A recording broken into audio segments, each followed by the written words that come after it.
Hello, my name is Ron Cook with Liberty University, and today's presentation is entitled The Central High School Crisis, the Little Rock Nine, and the Fight for Civil Rights.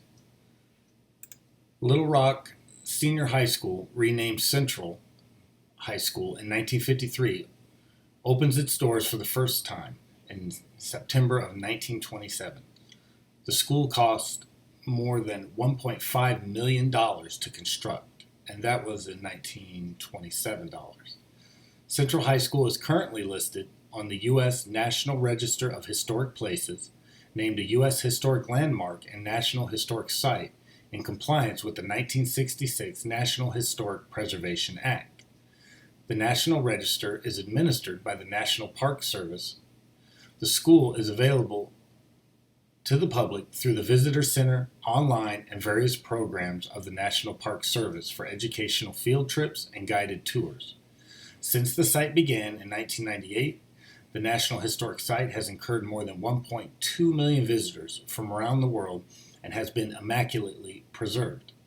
The story that not only made the site famous, but began a civil rights movement, began with the fight between segregation and integration of America's public schools that would culminate in Little Rock, Arkansas, over the Little Rock Nine and the Little Rock Crisis at Central High School. On May 17, 1954, the United States Supreme Court rules racial segregation in public schools is unconstitutional in Brown v. Board of Education of Topeka. 5 days later, the Little Rock School Board issues a policy statement saying it will comply with the Supreme Court's decision. In May 1955, the Supreme Court further defines the standard of implementation for integration as being with all deliberate speed in Brown 2 and charges the federal courts with establishing guidelines for compliance. On March 11, 1956, all 8 of Arkansas's U.S. senators and congressmen demonstrate resistance by joining other Southern legislators in signing the Southern Manifesto, a document that denounces the U.S. Supreme Court's decision on desegregation and encourages the Southern states to resist it. They are joined by 92 other Southern members of Congress. On November 6th of 1956, Democratic candidate Orville Faubus wins re-election as governor, serving for a second term. Faubus signs into law 4 bills approved by a majority vote in a contested general election. Act 83 creates a state sovereignty commission. Act 84 relieves school children of compulsory attendance in mixed public schools. Act 85 requires persons involved in certain activities to register with and make periodic reports to the SSC. Act 86 would authorize school districts to employ legal counsel for certain purposes. Orville Faubus was born in the northwest corner of Arkansas to John Samuel Faubus, who was an admitted socialist. Orville attended a socialist school during his formative years, named Commonwealth College in Mena, Arkansas, where he would join the Democrat Party and obtain close ties with the Communist Party USA. Later, he would adopt the progressive policies of the New Deal and rebrand himself. As governor of Arkansas, it was widely believed that he created the crisis at Central High School as a dangerous political stunt, and his decision to call out the National Guard conflicted with most of the local population, including the vocal mayor of Little Rock and the Little Rock Police Department. Orville Faubus was governor of Arkansas from 1955 to 1967 and was on the ballot for the 1960 presidential election with the National States Rights Party, which garnered little attention with JFK dominating the field. Faubus' stunt that not only endangered the Little Rock Nine, but race relations in general, and was akin to provoking a race war for political gain. If not for the manufactured crisis in Little Rock in 1957, history would have little to record on the political career of Orville Faubus. In August of 1957, the newly formed Mothers League of Little Rock Central High School files a federal suit declaring some state segregation laws as unconstitutional. The Mothers League was a segregationist group that sought to prevent integration at Central High School, where some of the women had children attending.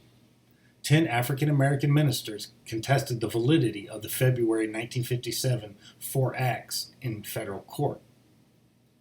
On August 30th of 1957, Federal District Judge Ronald Davies nullifies the reprieve to school integration that had previously been granted by the Pulaski County Chancellor. Additionally, he orders the Little Rock School Board to proceed with its gradual integration plan. On September 2nd, 1957, Governor Faubus announces on television that he has called out the National Guard to prevent the black students from entering the school and to prevent blood in the streets. Afterwards, mobs begin to gather outside of Central High School in protest of integration.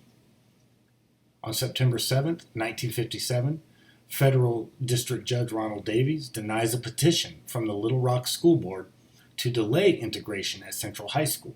His ruling orders that desegregation begin on Monday, September 9th. Davies was quoted as saying, "The testimony and arguments this morning were, in my judgment, as anemic as the petition itself. In an organized society, there can be nothing but ultimate confusion and chaos if court decrees are flaunted, whatever the pretext." On September 9th, 1957, President Eisenhower would sign the Civil Rights Act of 1957, the first federal civil rights legislation passed by the United States Congress since the Civil Rights Act of 1875. On September 20th of 1957, Federal District Judge Ronald Davies, during an injunction hearing, rules that Governor Orville Faubus had not used Arkansas National Guard troops to prevent violence. This was related to a former case where in both Strutware Knitting Company v. Olson in 1936 and Faubus v. the United States in 1957, the federal courts determined that a governor's use of National Guard troops to enforce mob rule was unconstitutional and abuse of power. Strutware Knitting Company v. Olson involved Governor Olson of Minnesota, in which he sent out the National Guard to close a factory due to a mob objecting to the operation thereof. Faubus v. U.S. involved the use of National Guard by Arkansas Governor Faubus to prevent the 9 black students from attending Central High School in Little Rock. On September 24th, 1957, Mayor Woodrow Mann telegrams the president pleading in the interest of humanity, law and order, the cause of democracy worldwide, to provide the necessary federal troops, as the mob is armed and engaging in fisticuffs and other acts of violence. He says the situation is out of control and police cannot disperse the mob. And what we're looking at here is one of the actual Western Union telegrams that Mann sent to President Eisenhower. At 9 p.m. Eastern Time, President Eisenhower addresses the nation from the White House, indicating his decision and stating that mob rule cannot be allowed to override the decisions of the courts.